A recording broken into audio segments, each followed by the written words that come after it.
In this episode of Voice of the Sea, we're visiting the aquaponics community in Waimānalo. Agriculture professor Ted Radovich shows us the aquaponics systems at the Waimānalo Learning Center, where University of Hawaii researchers are working to improve aquaponics techniques and sharing their research with the community. We'll check out some backyard aquaponics systems to see what people are growing and talk to business owner Travis Sato to learn about the size, costs, and equipment needed to get started. We also catch up with public health researcher Jane Chung-Do, who is studying the societal impacts of aquaponics, from improved diet to enhanced family and community connectedness. The guiding force behind the Waimānalo aquaponics movement is community leader, certified master gardener, and Native Hawaiian cultural practitioner Ilima Ho-Lastimosa. We start off talking to Ilima in her backyard. A lot of our medicines come out of these systems. The mana of the plants that come out of these systems is way more than the regular traditional growing. A lot of our soil is depleted, but just all the mana from the fish and the sun and just everything in synchronicity is just amazing. I mean, you can see the green water in my aquaponics, but I know what my fish like, and I know what my plants like, and I know what I like. So I do what is best for everybody that's involved. If you look at everybody else's system and you look at mine, it's a mess. But my system still functions, gives me everything that I need. It's a perfect setup, because I'm lazy. So for the lazy aquaponics person, how much time do you have to spend to keep it functioning? In a week or in a day? Give me like a week. In a week, 12 minutes. But it's gonna look like this. It's not gonna be beautiful like theirs, but it is what it is. And when I have time and I wanna invest an hour, then I will, and it'll look sparkling. But right now, I got other things I gotta do. You know, you've had this Malama aquaponics program going for some time, over a decade. What inspired you to start it? Aquaponics, probably because it was time. So we did a lot of gardening in the ground and terrestrial, traditional, whatever you want to call it. And then we were going to do hydroponics. And when they sent us all the ingredients for the hydroponics, it was a lot of chemicals. And I was like, this is not what we're signing up for. And so we had heard a little bit about the aquaponics. This was in like 2008, but it wasn't really mainstream yet. And then Dr. Clyde Tamaro came to Waimānalo, and he used to work at CTAR, and he was the guy. How many people here, Waimānalo, have you trained in the aquaponics, do you think? When we did the numbers long time ago, it was like over 150. I'd say way past 200. And then we also in Kohala, the island of Hawaii, Hilo, Maui, soon to be in Molokai and Lanai, I hope. Why Waimānalo? Why Waimānalo? Why not? Why Waimānalo? Because we can, we should, we are, we did, we deserve it. As Kanaka from the homestead, Aina Ho'opulapula, this is our Aina. That's the reason why I believe it resonates with the people. Mountain to ocean, that's how we live our whole life, all the time. Mountain to ocean. And so this is basically mimicking everything that comes from the mountain and the ocean and everything in between. So you get your fish and your vegetables and your plants and your medicine, and it just fits any kanaka actually. So initially when we started, we were supposed to go Pai'aina wide. It's only happening now. Do you eat your own fish? Oh, absolutely. What's your favorite way to make them? I'll harvest whatever we have in here, pake style, hot oil. We get the burners over there. It's right here, straight from here, straight on the table. Next, Ilima introduces some of her neighbors who show us their aquaponic systems.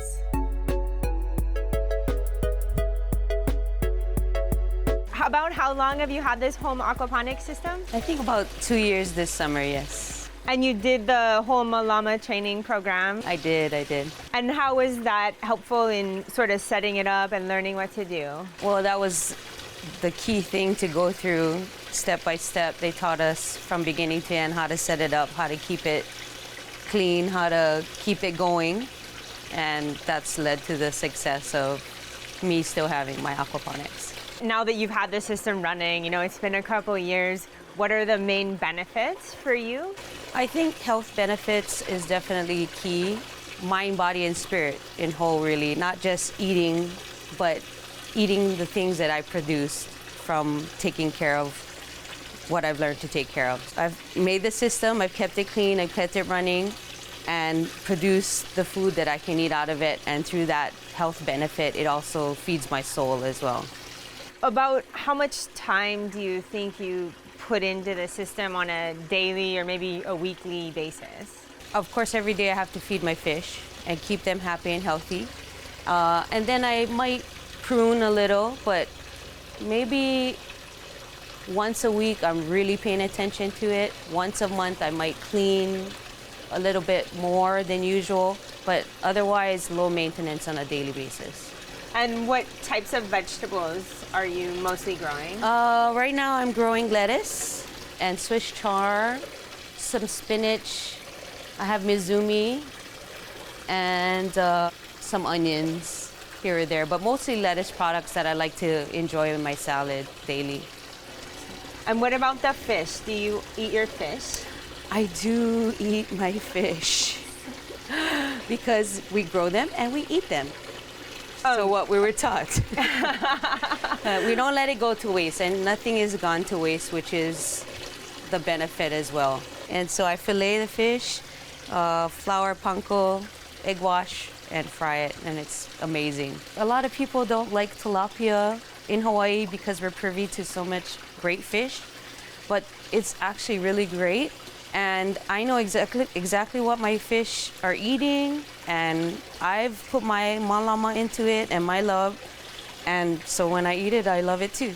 I think it's important for us to have sustainability, understanding that this is an aquapoa that is feeding us. And so I'm very mindful of that. I feed my kalo with fish water, especially if I have to do what we call water changes, just to keep the pH balance going well.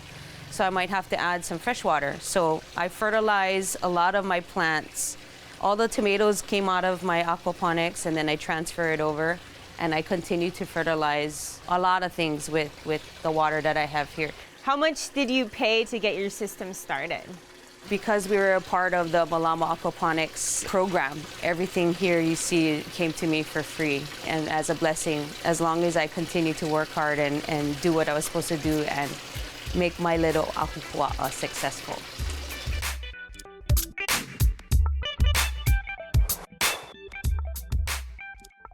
How long have you been growing your aquaponics? Over 1 year.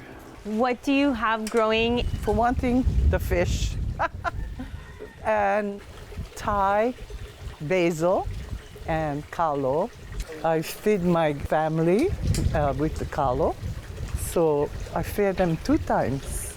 Yeah, I'm so happy. So that I can make luau stew, you know me. Yeah. I give all the glory to Ilima.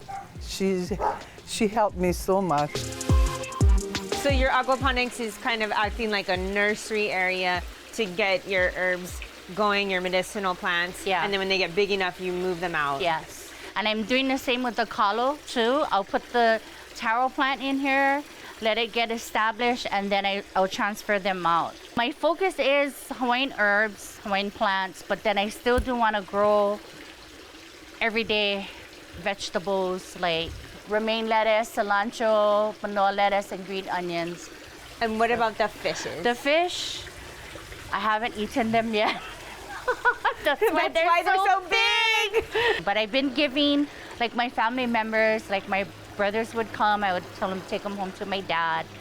Other people, my friends, my kumu tuti, I'm gonna give her a fish. But then I do plan on steaming a fish for myself. They're So, beautiful. Yeah. I enjoy having my aquaponics. It's been a blessing. It's been a blessing that Ilima is my neighbor and I was able to be a part of this beautiful program. All my life, I grew up learning to live off the aina and grow things from my parents. Being introduced to this is something different for me, but still it's almost the same as living off the aina, but then you're using aquaponics as your source of your growing your plants and whatnot. So for me, I feel like it comes natural doing stuff like this. So I don't mind maintaining and growing stuff. And then like I still connect with the lepo, which is the dirt. I can take my things here and put it there. And so it's just something that I love to do.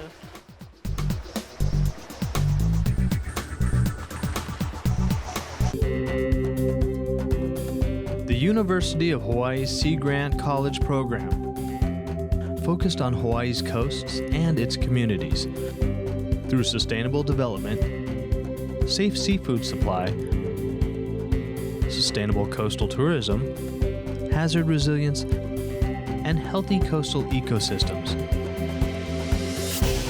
Hawaii's Sea Grant.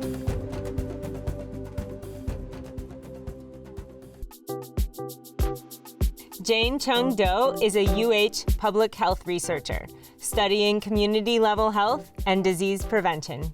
In your research, what kinds of questions are you asking the aquaponics participants? Since 2006 when we started, well actually 2009, when we started collecting data when Auntie Lima started this in the community, it increased their consumption of fresh fruits, vegetables, and fish.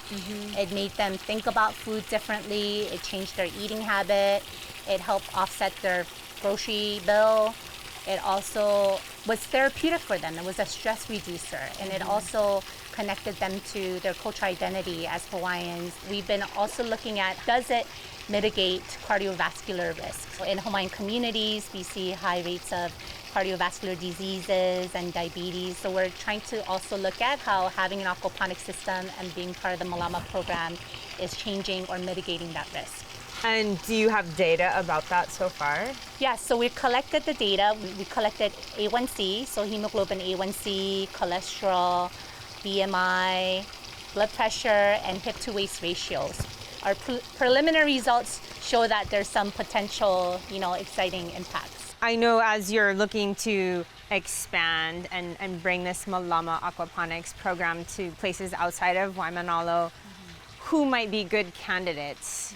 Families who have multi-generational household, it's really great for, keiki to feed the fish, the kupuna to help weed the plants. It's at, a good height for them. You build relationships with your family as you work on the system together.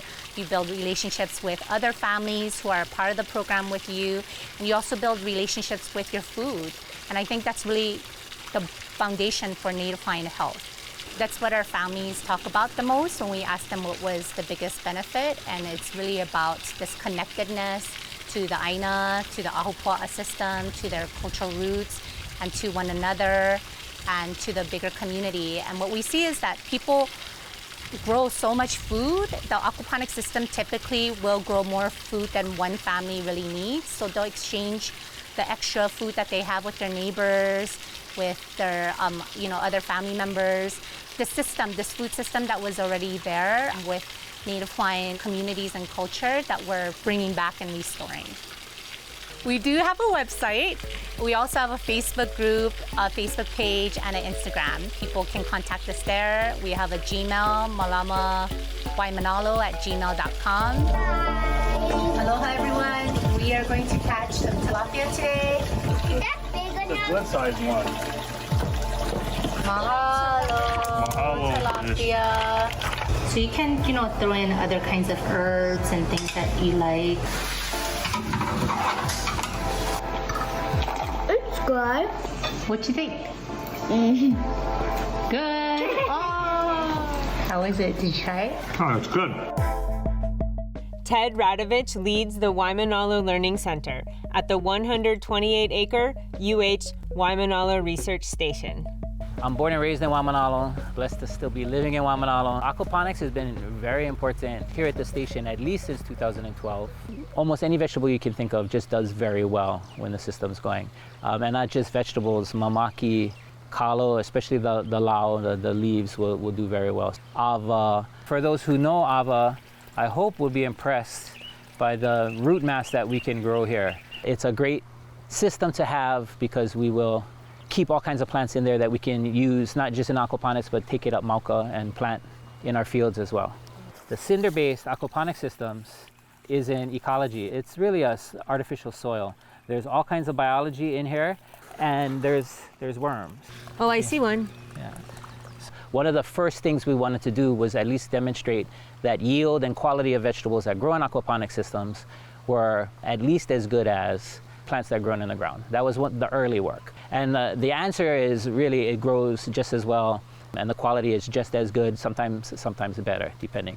We also do, largely with the help of Sea Grant and Dr. Kai Fox, catfish spawning workshops. We provide fish fry for people, and that has expanded to schools and others. And so for our community, we have lots of community come through, especially because our community coordinator, Ilima, she brings in schools, she brings in all kinds of folks. It's a nice place for the Malama home garden, backyard aquaponic systems folks to come so we can hold workshops, people can see what's happening. This orchard is part of the decoupled system where we have our fish water that's up mauka in the greenhouse here. We flush it out down into the orchard, and we have a avocado and tangerine orchard, and we planted some papayas to take up space early on. These are the tanks that provide water to the orchard system. Tilapia make up the bulk of the fish that we have here. We call these koi lapia because they're dark tilapia crossed with orange tilapia, and so we get these spotted tilapia that look a lot like koi, and they're totally unrelated to koi. Oh, they're pretty. They are pretty. They shimmer, yeah? This is giant gourami. It's a new species of fish. They're cool because, well, they look cool, they're unusual, we don't see them often. They breathe air, which makes it easy for if our power goes out, or even if we have low aeration happening, because aeration is part of the expense, a big part of the expense of aquaponics. They're also vegetarian, or they can function on vegetarian diet. In Vietnam and Indonesia and other places where they're commercially produced, they're finished on taro leaf, kalo leaf. It'll make local food production easier, we hope. So that's part of the focus of having these giant gourami. We have kalo trials. This is the second round of kalo. This is Manaulu we're looking at here. Kalo can thrive in aquaponics, especially the laʻau, the vegetative stage, because of all of the nitrogen that's in there. It grows great, but it often doesn't produce the same size of corm or root that we need for poi as it does in the field. And we think in part it's because of the high nitrogen in the water. So we're trying different things to see if we can get really big corms in the aquaponics. And I think we're on to something, but we're still working on it. But having haloa in the system, having kalo in the system is a big part of what makes aquaponics special to the community.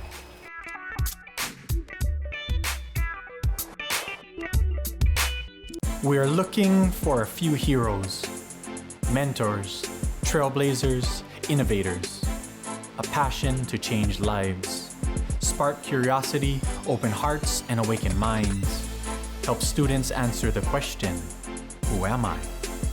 This could be your calling, but this is no job. It's the journey of a lifetime. Be a hero.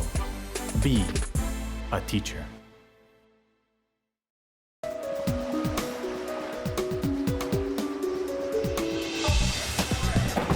Yep, so 12.4, it's all the fittings, the receipt.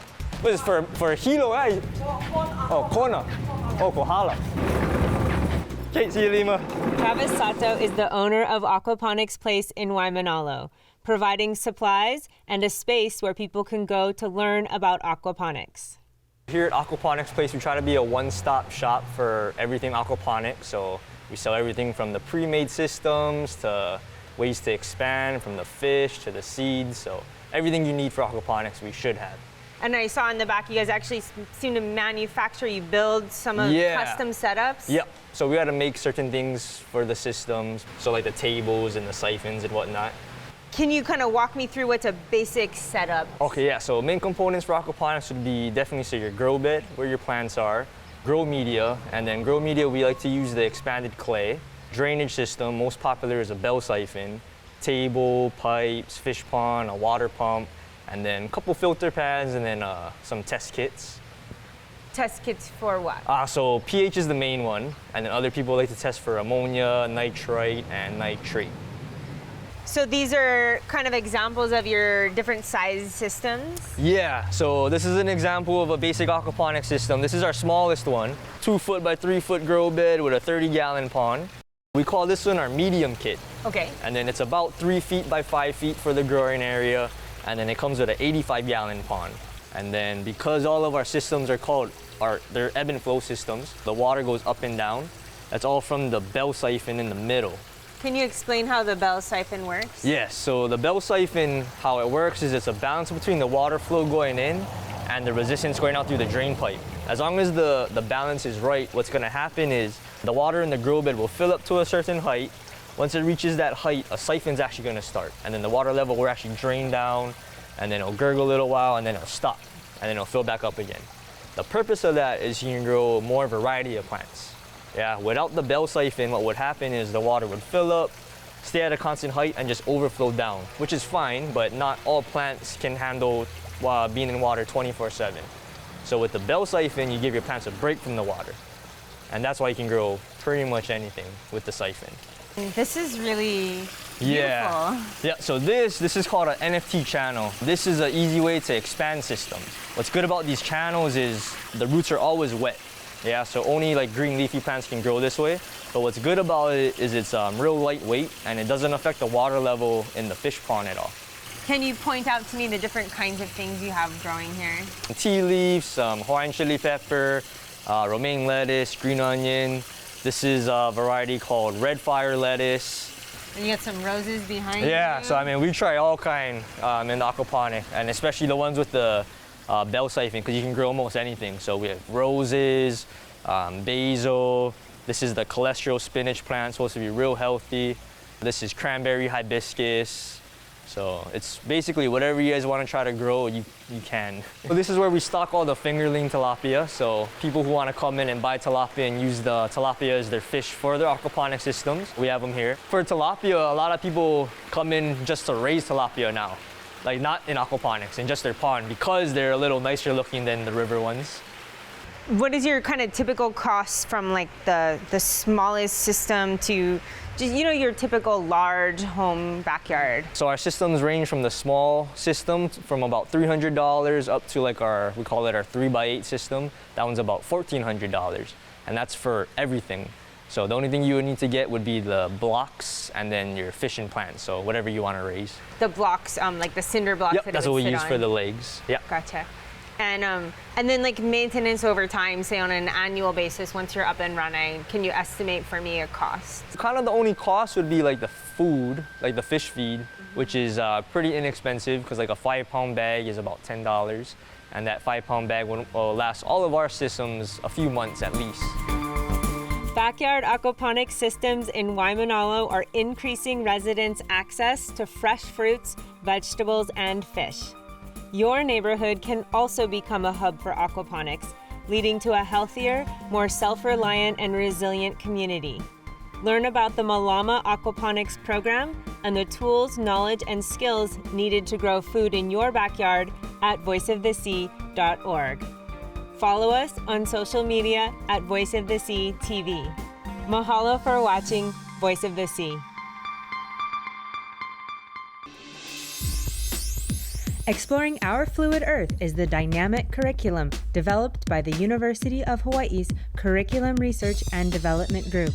The award-winning Fluid Earth and Living Ocean textbooks are now interactive and online. New activities, updated content, and a teacher community. Exploring Our Fluid Earth is now freely available. Find out more at exploringourfluidearth.org.